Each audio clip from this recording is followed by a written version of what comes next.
بسم اللہ الرحمن الرحیم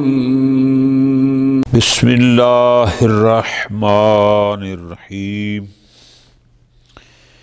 الباب الاول عوامل تکوین الاعتقاد بالدین بحمد اللہ تعالی بتوفیق اللہ تعالی حضرت علامہ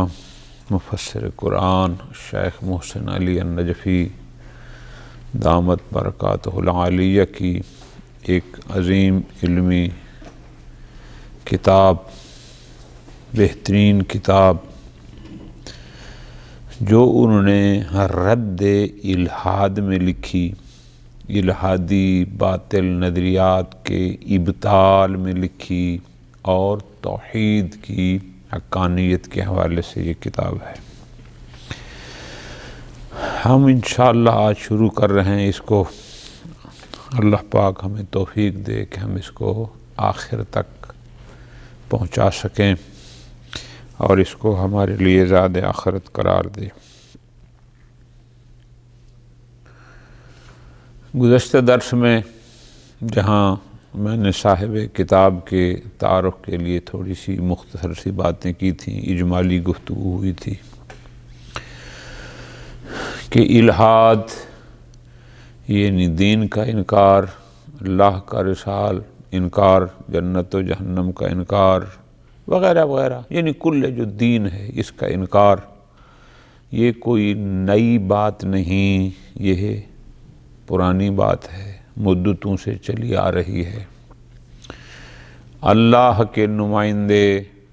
لوگوں کو دین کی حقانیت اور اس کی حقیقت ہونے کی طرف ہمیشہ متوجہ کرتے رہے، بتاتے رہے، لیکن فاسد نظریات کے لوگ وہ ہمیشہ دین سے دور رہے، اور اس کے دور رہنے کی مختلف وجوہات چند ایک کا انشاءاللہ ہم اس کتاب میں جائزہ لیں گے۔ باب اول جو مفسر قرآن دامت اللہ العالی نے ترتیب دیا وہ اس بارے میں ہے کہ یہ جو ہم دین کا اعتقاد رکھتے ہیں، یہ جو ہمارا عقیدہ ہے اللہ پر، یہ جو ہمارا عقیدہ ہے جنت و جہنم پر، یہ جو ہمارا عقیدہ ہے کیا کرنا ہے کیا نہیں کرنا، یعنی دین سے متعلق اعتقادات، اس کے محرکات کیا ہیں، یا وہ لوگ جو دین کو مانتے ہیں، ان دیندار لوگوں کے دین کو ماننے کے محرکات کیا ہیں۔ اس لیے کہ کوئی بھی انسان جب کسی بھی شخص کا چیز کا عقیدہ رکھ لے، کسی بات کو مان لے، اس کو قبول کر لے، جیسے ہم کہتے ہیں میرا عقیدہ، اس کے دو اسباب ہوتے ہیں، یا اس عقیدے کا محرک اس کی اپنی فطرت ہے، یعنی خالق اکبر نے اس کی فطرت میں وہ رکھ دیا ہے اور اس بنیاد پر وہ اس کو مان لیتا ہے۔ تو جس عقیدے کی بنیاد فطرت پر ہو، وہاں پھر لمبے چوڑے سوالات کرنے اور تحقیقات کرنے کی ضرورت نہیں ہوتی۔ مثلاً ہم دیکھتے ہیں میں بیٹا ہوں، میرا ایک باپ ہے، میری ایک ماں ہے، میرے بہن بھائی ہیں، اب یہ میرا اعتقاد ہے کیا کہ یہ میرا باپ ہے، یہ میری ماں ہے، یہ میرا بھائی ہے۔ اب یہ جو میرا اعتقاد ان چیزوں سے متعلق ہے وہ تحقیق کا محتاج ہے نا، میری فطرت میں یہ رکھ دیا گیا ہے کہ جب بھی کوئی شخص مجھ سے پوچھے کہ یہ کون ہے اور میں کہتا ہوں کہ یہ میرے والد محترم ہیں، وہ قبول کر لیتا ہے، وہ آگے دلیلیں نہیں مانگتا کہ کیا دلیل ہے کہ یہ آپ کے والد ہیں، کیا دلیل ہے، کیوں؟ چونکہ والد یا والدہ یا بھائی یا اولاد یہ ساری ایسی چیزیں ہیں کہ جو فطرت انسانی کا تقاضا ہے، اور جو چیز فطرت کے ذریعے جس کا انسان معتقد ہو، پھر اس کے لیے لمبی چوڑی ادلہ دینے کی ضرورت نہیں ہوتی۔ ہاں بعض چیزیں ایسی ہوتی ہیں کہ انسان اس کا اعتقاد رکھ لیتا ہے، اس کا عقیدہ رکھ لیتا ہے، لیکن وہ فطرت میں شامل نہیں ہوتی۔ انہوں نے جو مثال دی بڑی عام فہم مثال کہ ہر بندے کو سمجھ آ جائے۔ مثلا میرے گھر کی منڈیر پر اگر کوا بیٹھا ہو، آوازیں نکال رہا ہو، ہم پاکستان والے کہتے ہیں کہ آج کوا آوازیں دے رہا ہے، لگتا ہے کوئی مہمان آنے والا ہے۔ عرب وہ کہتے ہیں کہ لگتا ہے کسی کی موت ہونے والی ہے۔ اب اس قسم کی بہت ساری چیزیں، آج میرے ہاتھ کی ہتھیلی پہ خارش ہو رہی ہے، لگتا ہے کوئی پیسہ شیسہ آنے والا ہے۔ اب یہ جو اس قسم کے اعتقادات ہیں یہ فطرت میں داخل نہیں ہیں۔ جب فطرت میں داخل نہیں ہیں تو سائل کو حق بنتا ہے کہ وہ آپ سے سوال کرے۔ کس بات کا؟ آپ کس بنیاد پر کہہ رہے ہیں کہ یہ کوا اگر میرے گھر کی منڈیر پر بیٹھا ہے اور چہچہا رہا ہے تو آوازیں دے رہا ہے تو اس کا مطلب مہمان آئے گا؟ کوئی دلیل کیا ہے؟ کیوں؟ چونکہ یہ مہمان آنے کا اعتقاد رکھنا کوئی فطرت میں نہیں ہے۔ تو جو اعتقاد فطرت کی بنیاد پر نہ ہو وہاں سائل کو حق ہے کہ اس کے بارے میں آپ سے سوال کرے کہ بھائی اس کے بارے میں بتاؤ، اس کی وجہ کیا ہے۔ ٹھیک ہو گیا؟ خوب، ہمارا موضوع بحث ہے دین، کہ یہ دین کا اعتقاد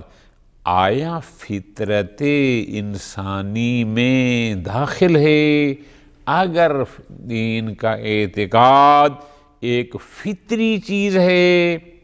پھر تو کسی کو حق نہیں کہ وہ ہم سے سوال کرے کہ تم دین کے قائل کیوں ہو۔ لیکن اگر اعتقاد بالدین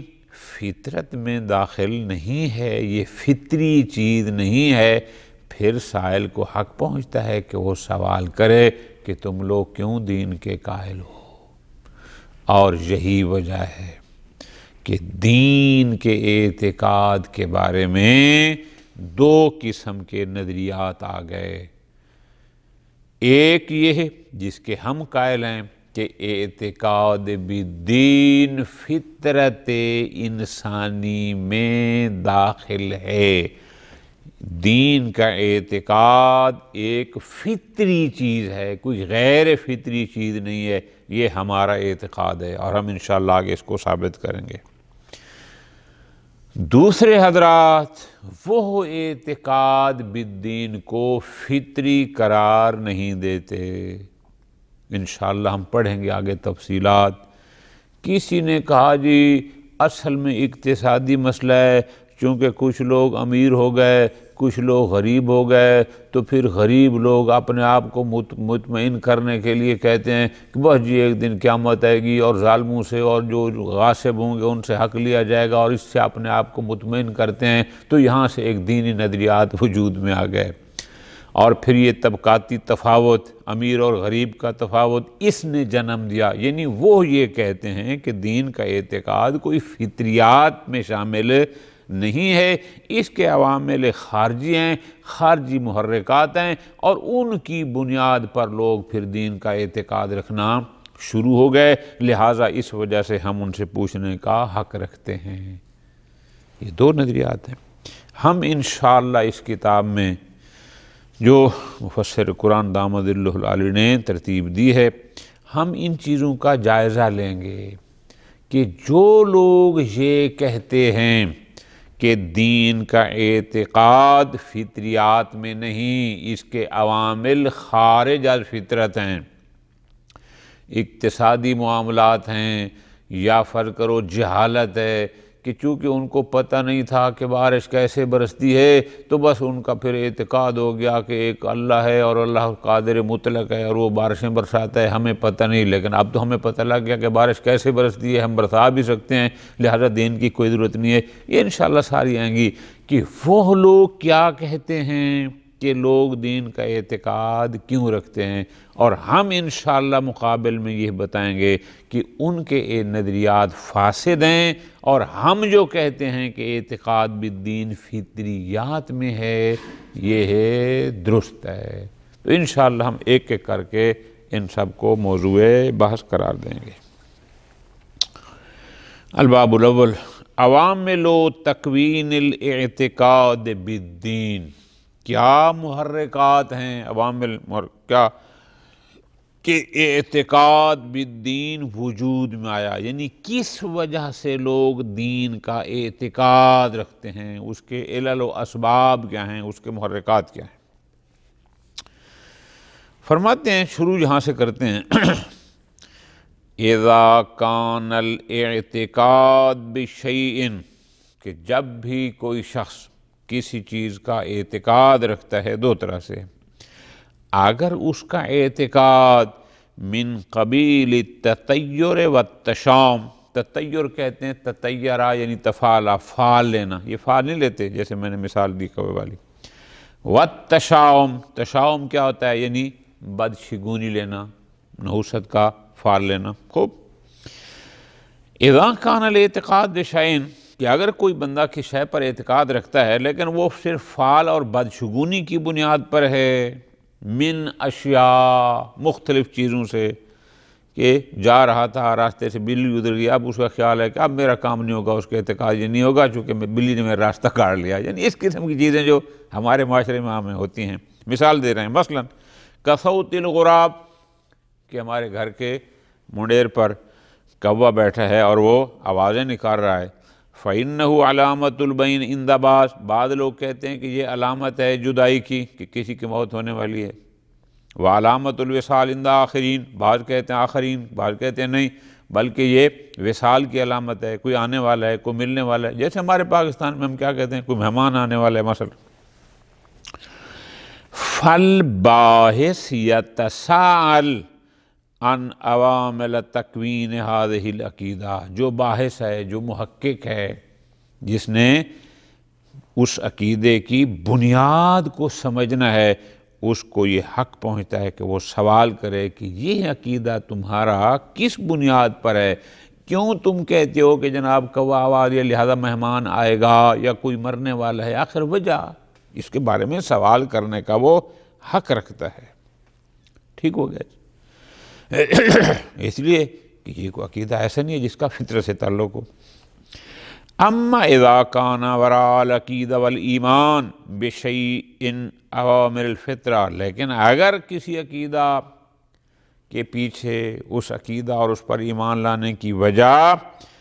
عوامل فطریہ ہوں، یعنی ایسے محرکات ہیں جو فطرت میں داخل ہیں، یکفی فیہا انسانیت الانسان، اور اس کے لیے فقط انسانیت، کافی انسان میں انسانیت کا ہونا، بس وہی کافی ہے، اس کے لیے ضروری نہیں کہ پھر وہ سوال کرے، تحقیق کرنا۔ مثلا کمسئلۃ تکوین الاسرہ، اسرہ کہتے ہیں خاندان کو، جیسے یہ خاندان بنتا ہے، یہ باپ ہے، یہ ماں ہے، یہ بھائی ہے، یہ بیٹا ہے، یہ بیٹی ہے، اب یہ جو ہے فلا یحتاج الباحث عندئذ، اب یہاں پر کسی محقق کو ضرورت نہیں ہے الی بحث عوامل اخری، کہ وہ ان عوامل فطری یعنی فطری محرکات سے ہٹ کر کوئی اور محرک ڈھونڈے، نہ، اس کو پتہ ہے کہ یہ فطرتاً ہے کہ جب مرد اور عورت کا ملاپ ہوتا ہے تو اس سے جو پیدا ہوتا ہے اس کو بچہ کہتے ہیں، اور وہ جس کی وجہ سے وہ پیدا ہوا وہ اس کے ماں باپ ہوتے ہیں۔ اب اس کے لیے اس کو باہر سے مزید کوئی چیزیں تلاش کرنے کی، تحقیق کی ضرورت نہیں ہوتی۔ فَمَسْأَلَةُ تَكْوِينِ الْاعْتِقَادِ بِالدِّينِ، اب ہم آتے ہیں اپنے موضوع بحث میں کہ یہ جو دین کا اعتقاد، جو ہمارا ایمان ہے دین پر اور دینیات پر، اذا کانت خارجتاً عن منطق الطیر فطرہ، اگر تو یہ ہمارا اعتقاد فطریات سے خارج ہو، اذا کانت خارجتاً عن منطق الفطرہ، اگر تو یہ فطریات سے خارج ہو، فلا بد من البحث عن عواملہ غیر الفطریہ، تو ضروری ہے کہ پھر تحقیق کی جائے کہ وہ کون سے محرکات ہیں، وہ کون سے عوامل ہیں جس کی بنیاد پر انسان اس دین کا اعتقاد رکھتا ہے اور عقیدہ رکھتا ہے، چونکہ وہ عوامل فطری نہیں ہیں۔ والذین یرون، میں نے جیسے گزارش کی، دو طبقے ہو گئے جہاں پر ایک ہم کہتے ہیں کہ نہیں، اعتقاد بالدین فطریات میں سے ہے، فطرت انسانی میں سے شامل ہے۔ والذین یرون، جو لوگ یہ نظریہ رکھتے ہیں، جن کی سوچ و فکر یہ ہے کہ ان الاعتقاد بالدین، کہ یہ دین کا عقیدہ رکھنا فطرت انسانی میں نہیں ہے، تو پھر کیا ہے؟ وہ اس کے 4-5 عوامل بیان کرتے ہیں، انشاءاللہ ہم ان کی تفصیل بھی بیان کریں گے، جواب بھی دیں گے۔ مثلا وہ کہتے ہیں یہ لوگ دین کا اعتقاد اس لیے رکھتے ہیں، ایمان بالدین اس لیے ہے کہ جاء من الخوف من الظواہر الطبیعیہ، یہ جو ظواہر طبیعہ، سیلاب آ گیا، زلزلہ آ گیا، کرونا آ گیا، فلاں، یہ جو اس قسم کے ظواہری چیزیں ہوتی ہیں، ان سے جب لوگ خوف کھاتے ہیں تو پھر اس خوف سے نکلنے کے لیے پھر وہ دین کا سہارا لیتے ہیں، کیونکہ ایک ذات ہے جو یہ ہوگی، جو ان کا خیال یہ ہے۔ یا کچھ لوگ کہتے ہیں کہ لوگ دین کا اعتقاد رکھتے ہیں الجہل بعللہا، چونکہ وہ ان ظواہر، یعنی جو کچھ دنیا میں ظاہر ہوتا ہے، چونکہ ان کی علتوں سے جاہل ہیں، چونکہ ان کو پتہ نہیں ہے بارش کیوں آتی ہے، چونکہ ان کو پتہ نہیں ہے زلزلہ کیوں آتا ہے، چونکہ ان کو پتہ نہیں ہے یہ بیماریاں جو آفات بڑی بڑی ہوتی ہیں یہ کیوں آتی ہیں، تو اس وجہ سے چونکہ وہ جاہل ہیں لہذا وہ پھر وہ دین کا سہارا لیتے ہیں، اور اعتقاد بالدین۔ او من العوامر الاقتصادیہ، بعد نے کہا کہ نہیں، لوگ جو دین کی طرف مائل ہو گئے، جو دین کا اعتقاد رکھتے ہیں، اس کا سبب عوامل اقتصادی، یہ غربت، امارات، ایک بندہ ہے کہ جس کے پاس خرچ کرنے کے لیے جگہ نہیں، اور دوسرا یہ ہے کہ جس کے پاس خرچ کرنے کے لیے کچھ نہیں، والتفاوت طبقی، یہ جو طبقات کا تفاوت جناب، یہ امیر طبقہ ہے، یہ غریب طبقہ ہے، یہ عالم ہیں، یہ جاہل ہیں، یہ مزدور ہیں، یہ فیکٹری آنر ہے، وغیرہ وغیرہ، یہ سارے۔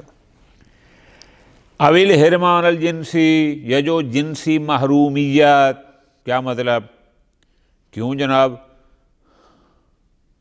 بھائی بہن رشتہ زوجیت قائم نہیں کر سکتے؟ کیوں جناب ماں بیٹے کا رشتہ زوجیت قائم نہیں ہوتا؟ وہ اس محرومی، جنسی محرومی دلیل بنی ان کی، چونکہ ایک نے کہا کہ یہ باپ ہے، یہ اس کی ماں ہے، لہذا بیٹے اور ماں کا نہیں ہو سکتا، تو اس جنسی محرومی کو بعد نے کہا یہ اسباب بنے کہ پھر انہیں دین کا سہارا لیا، الی آخر۔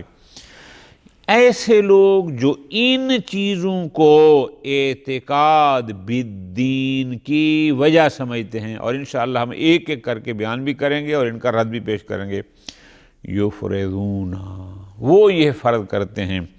کہ ان الاعتقاد بالدین، کہ یہ دین کا اعتقاد رکھنا خارج عن منطق العقل والفطرہ، اصلاً یہ معقولات اور فطریات میں سے نہیں ہے، نہ یہ عقل کا تقاضا ہے اور نہ ہی فطرت کا، بلکہ شیء غریب عن انسانیت الانسان، بلکہ یہ اعتقاد بالدین انسان کی انسانیت سے اجنبی ہے، غریب، یعنی اس کا اس سے کوئی واسطہ نہیں، اعتقاد بالدین اور چیز ہے اور انسانیت یا فطرت اور چیز ہے۔ وَقَدْ دَخَلَ فِيهَا، اور انسانیت میں یہ اعتقاد جو آئے ہیں وہ ہیں لِهَٰذِهِ الْعَوَامِلِ، ان عوامل سے، یا ان ظواہر طبیعہ کے خوف کی وجہ سے، یا جہالت کی وجہ سے، یا عوامل اقتصادی فلاں فلاں جو ہے جو فطری نہیں ہیں، تو اس وجہ سے اب یہ انسانیت میں ہو گئے، ان کا خیال یہ ہے۔ وَنَحْنُ إِذَا أَثْبَتْنَا أَنَّ الْاعْتِقَادَ بِالدِّينِ أَمْرٌ فِطْرِيٌّ، لیکن ہم جب اس بات کو ثابت کر چکے اور انشاءاللہ بھی کریں گے کہ اعتقاد بالدین فطری شے ہے، غیر از فطرت نہیں، جدا از فطرت نہیں، انسانیت سے اجنبی نہیں، عین انسانیت ہے، فَلَا يَصِحُّ التَّسَاؤُلُ عن العوامل الاخرى غیر الفطریہ، تو پھر کسی محقق کو یہ سوال نہیں کرتے کہ ان فطری عوامل محرکات فطری سے ہٹ کر کے کیا عامل ہے کہ تم لوگ جن کو ہم کہتے ہیں بھئی یہ فطرت میں ہے، لہذا غیر سوال بنتا ہی نہیں ہے۔ خوب اول تو یہ سوال نہیں بنتا، وَمَعَ ذَلِكَ یعنی اس کے باوجود کہ اعتقاد بالدین فطری شے ہے، عقلی شے ہے، غیر فطری نہیں ہے، سوال نہیں بنتا۔ لیکن اب چونکہ تم نے سوال کیا، نُفَنِّدُ الْمُذَائِمَ حول تکوین الاعتقاد بالدین، اب اس اعتقاد بالدین کے وجود پر جو لوگوں کے مختلف گمان ہیں، خیالات ہیں، نفند ہم ان کو انشاءاللہ ختم کر دیں گے، فنا کر دیں گے، ابطال کریں گے کہ تمہارا یہ خیال تھا کہ اعتقاد بالدین کا سبب اور محرک فلاں غیر فطری شے ہے، ہم انشاءاللہ ایک ایک کر کے جواب دیں گے کہ وہ غیر فطری شے نہیں ہے اس کا سبب، بلکہ اعتقاد بالدین کا محرک عین فطرت انسانیہ ہے۔ انشاءاللہ کل ہم پہلا شروع کریں گے کہ جو لوگ کہتے ہیں کہ اس کی وجہ اقتصاد ہے، اور پھر اس ترتیب سے چلیں گے اور ان کا رد بھی کریں گے۔ وصلی اللہ علی محمد وآل محمد۔